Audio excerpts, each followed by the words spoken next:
নমস্কার, খবরিয়া 24-এ আপনাদের স্বাগত জানাই। আমি গৌতম সরকার বলছি। 48 ঘন্টার মধ্যে ভারতবর্ষের দুটো বড় ঘটনা ঘটে গিয়েছে। পরশুদিন অর্থাৎ সোমবার রাহুল গান্ধী হঠাৎ ঘোষণা করেছেন, কংগ্রেস যদি ক্ষমতায় আসে তাহলে দেশ থেকে গরিবি দূর হয়ে যাবে। আমাদের মনে পড়ে যাবে একসময় ইন্দিরা গান্ধী গরিবি হটাও স্লোগান দিয়েছিলেন এবং সেই স্লোগান তাকে ক্ষমতায় আনতে সাহায্য করেছিল। এবার একটা ইউনিক প্রকল্পের কথা ঘোষণা করেছেন রাহুল, তার নাম হচ্ছে ন্যায়। সে বিষয়ে বিস্তারিত পরে আসছি।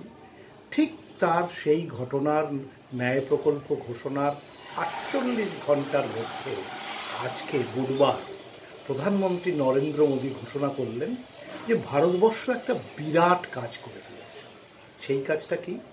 যে একটা কৃত্রিম উপগ্রহ, যে গ্রহটা কোনো কাজ নেই, মানে অব্যবহৃত হয়ে পড়েছিল, তাকে স্যাটেলাইট দিয়ে ধ্বংস করা হয়েছে।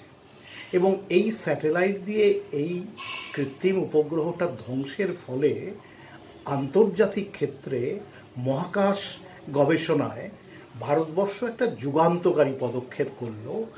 যে বিষয়ে একচেটিয়া অধিকার ছিল পৃথিবীর 3টে দেশের, আমেরিকা, রাশিয়া এবং চীন, এবং সেই একচেটিয়া অধিকারে ভাগ বসালো ভারতবর্ষ। এই ক্ষেত্রে চতুর্থ দেশটাই হলো ভারতবর্ষ। এবং এটা সাংঘাতিক কাজ বিজ্ঞানীরা করেছেন, এটা নরেন্দ্র মোদী বললেন। এবং এইটা নিয়ে ইতিমধ্যে আলোচনা শুরু হয়ে গিয়েছে যে হঠাৎ এখনই লোকসভা ভোটের আগে এটা ঘোষণা করা হলো কেন। আজকে সকালে যখন বারবার যা বিভিন্ন সংবাদ মাধ্যমে আসছিল, প্রধানমন্ত্রীর দফতর থেকে টুইট করা হয়েছিল যে আজকে 12টা নাগাদ প্রধানমন্ত্রী নরেন্দ্র মোদী জাতির উদ্দেশ্যে ভাষণ দেবেন, তখন আমরা সবাই উদ্গ্রীব ছিলেন যে ভোটের আগে, যেহেতু ভোট আসন্ন, সেই জন্য এই কথাটা মনে হবে যে প্রধানমন্ত্রী আবার কি বলতে চলেছেন। আমাদের মনে পড়ে যাচ্ছে যে মমতা বন্দ্যোপাধ্যায়, পশ্চিমবঙ্গের মুখ্যমন্ত্রী, তিনি বলেছিলেন যে দেখুন এই লোকসভা নির্বাচনের আগে আরও কত সার্জিক্যাল স্ট্রাইক হয়। তো ফলে নানান রকম সন্দেহ, জল্পনা দানা বাঁধে। এবং তার একটু আগেই উনি যখন ভাষণ দেবেন, তার কিছুক্ষণ আগে উনি যখন টুইট করেছেন, তারও আগে আমরা খবর পাই যে ভারতবর্ষের মন্ত্রিসভার নিরাপত্তা বিষয়ক সাব কমিটির মিটিং হয়েছে। ফলে আমাদের একটা আশা ছিল যে প্রধানমন্ত্রী বা একটা আমরা তাকিয়েছিলাম প্রধানমন্ত্রী কী করে। তো যাই হোক, সেটা নিয়ে এখন বিচার বিবেচনা শুরু হয়েছে। দুটো ঘটনাই রাহুল গান্ধীর ঘোষণা, সেটায় একটা জিনিস মনে রাখা দরকার যে রাহুল গান্ধীর এটা ভোটকে লক্ষ্য করেই ঘোষণা, যে সরকার, এটা সকলেই করে থাকে, যে আমি মানুষকে কি বলছি, যে সরকারে এলে আমি কি কি করব, কি আমার পরিকল্পনা, সেটা তো একটা থাকতেই পারে। তো সেক্ষেত্রে উনি ঘোষণা করেছিলেন, এবং যে প্রকল্পটা উনি ঘোষণা করেছেন সেটা সত্যিই যদি বাস্তবায়িত হয় তাহলে সেটা একটা বড় ব্যাপার। কি ঘোষণা করেছেন? যে এই ন্যায় প্রকল্পে দেশে গরিব বলে কিছু থাকবে না। গতকাল রাজস্থানের সভায় রাহুল আরও স্পষ্ট করে বলেছেন এটা গরিবির ওপরে কংগ্রেসের সার্জিক্যাল স্ট্রাইক। এই সার্জিক্যাল স্ট্রাইক নিয়েই রাহুল ভোটে যাচ্ছেন। সেই সার্জিক্যাল স্ট্রাইকটা কি? যে সেখানে ধরা হয়েছে যে দেশে দারিদ্র সীমার তাদের নিচে তাদেরই বলা হবে যাদের মাসিক রোজগার 12,000 টাকার নিচে।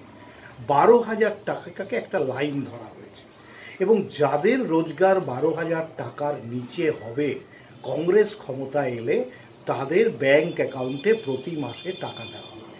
কীভাবে? যদি কারো রোজগার হয় 8,000, তাহলে এই যে বাকি 4,000 হলে 12,000 হয়, এই 4,000 টাকা দিয়ে দেওয়া হবে। কারোর রোজগার যদি হয় 4,000, তাহলে 6,000 দিয়ে দেওয়া হবে। মোট কথা মাসে 12,000 টাকার ব্যবস্থা তাকে করে দেওয়া হবে। এবং কারোর যদি কোনো রোজগার না থাকে তাহলে তাকে 12,000 টাকাই দেওয়া হবে, বছরে 72,000 টাকা। এইটা ন্যূনতম আয়, এইটাকেই বলা হচ্ছে ন্যায়। এই ন্যায়ের ন্যূনতম আয়ের গ্যারান্টি দেবে যদি কংগ্রেস ক্ষমতায় আসে, এটা রাহুল গান্ধী ঘোষণা করেছে। নিঃসন্দেহে একটা বড় ঘোষণা। সংশয় থাকে, সন্দেহ থাকে যে ভারতবর্ষের মতো একটা দেশ, সেখানে এত টাকা কোথা থেকে আসবে, কিভাবে কংগ্রেস সরকার এটা দেবে। তেলেঙ্গানা একটা ছোট রাজ্য, সেখানকার মুখ্যমন্ত্রী একটা চেষ্টা করেছেন, সেখানে শুধু কৃষকদের প্রতি মাসে একটা টাকা দেওয়া হয় তার ন্যূনতম আয়ের গ্যারান্টি তৈরি করার জন্য।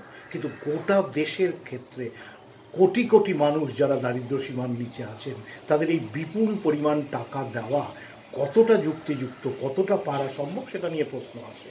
যদিও এই ন্যূনতম আয় নিশ্চিত করার বিষয়টা কিন্তু অর্থনীতিবিদরাই বলে থাকেন। অমর্ত্য সেনের যে সূচক, সেই সূচকটাই কিন্তু রাহুল গান্ধীর এই ন্যায় প্রকল্পের অন্যতম গুরুত্বপূর্ণ বিষয়। এবং যেটা দেখা যাচ্ছে, আমাদের রিজার্ভ ব্যাংকের যে প্রাক্তন গভর্নর রঘু রাজন, তার সঙ্গেও কথা বলেছেন রাহুল গান্ধীরা, কংগ্রেস। এবং দেখা যাচ্ছে অর্থনীতিবিদদের সঙ্গে কথা বলেই সুচিন্তিতভাবে এই পরিকল্পনা করা হয়েছে।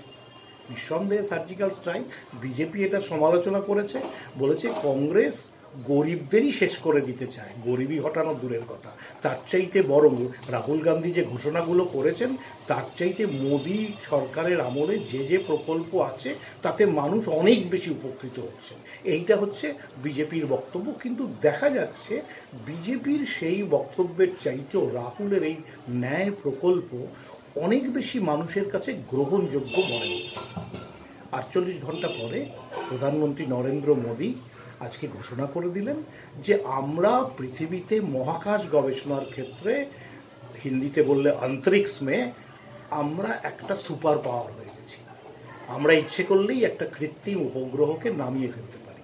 যখন মোদী প্রথম বলছিলেন, ভাষণ দিচ্ছিলেন, আমি প্রথম ভেবেছিলাম যে হয়তো কোনো গোয়েন্দা উপগ্রহ আমাদের উপরে নজর রাখছিল, ভারতবর্ষের বৈজ্ঞানিকরা সেটা ধ্বংস করে দিয়েছেন। মাত্র 3 মিনিটের জন্য নাকি সময় লেগেছে সেটা করতে, এবং এটা একটা জটিল প্রক্রিয়া, মোদিজি যেটা বলছিলেন সেইটা সম্ভব হয়েছে।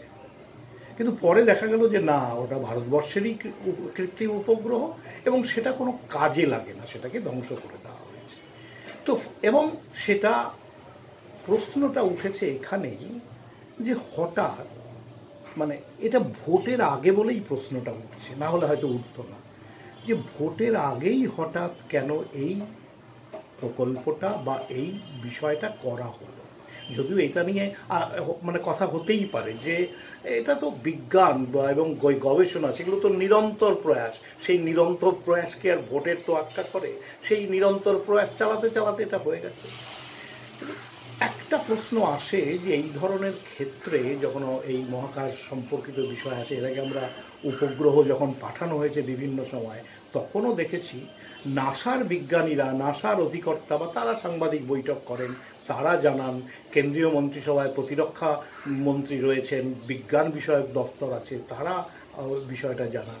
আজকে হঠাৎ মোদী প্রধানমন্ত্রী, তিনি ঢাকঢোল পিটিয়ে আগের থেকে প্রচার করে যে আমি আসছি, জাতির উদ্দেশ্যে ভাষণ দেব, তারপরে এটা বললেন, তখনই একটা প্রশ্ন তো সকলের মধ্যে আসবেই। আমরা চাই বা না চাই বিজেপি কি বলবে বা না বলবে তার তোয়াক্কা না করেই তো এটা বলা যায়। তাহলে কি ভোটের সঙ্গে, ভোটের দিকে তাকিয়েই বিষয়টা করা হয়েছে, যে কারণে প্রধানমন্ত্রী নরেন্দ্র মোদীকে আসতে হলো?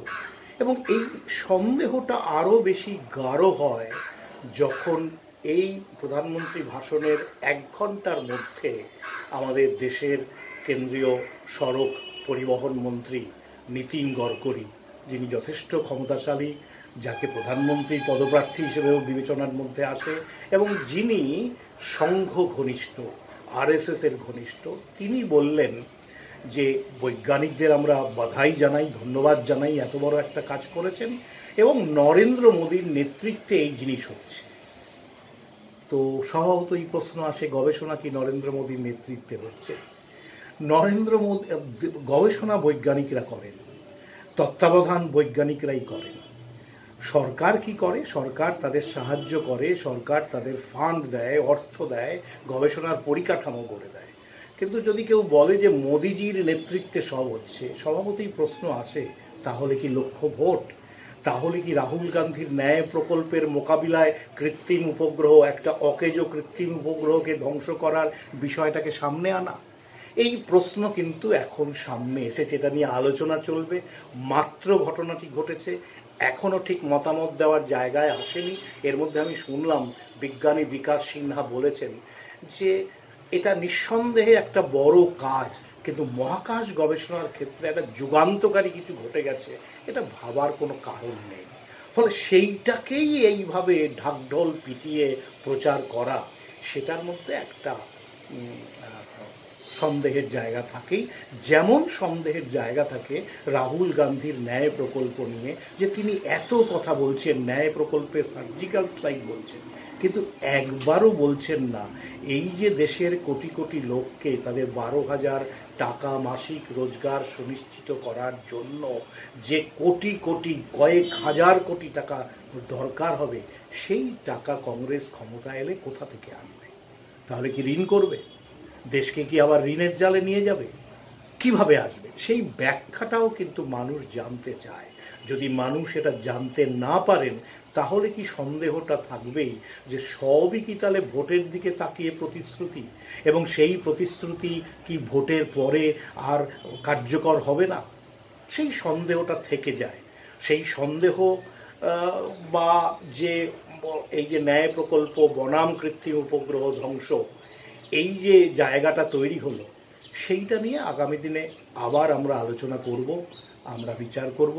সামনে লোকসভা নির্বাচন, সকলেই ব্যস্ত। খবরিয়া 24-এর পক্ষ থেকে আপনাদের সান্ধ্যকালীন শুভেচ্ছা জানাই। নমস্কার।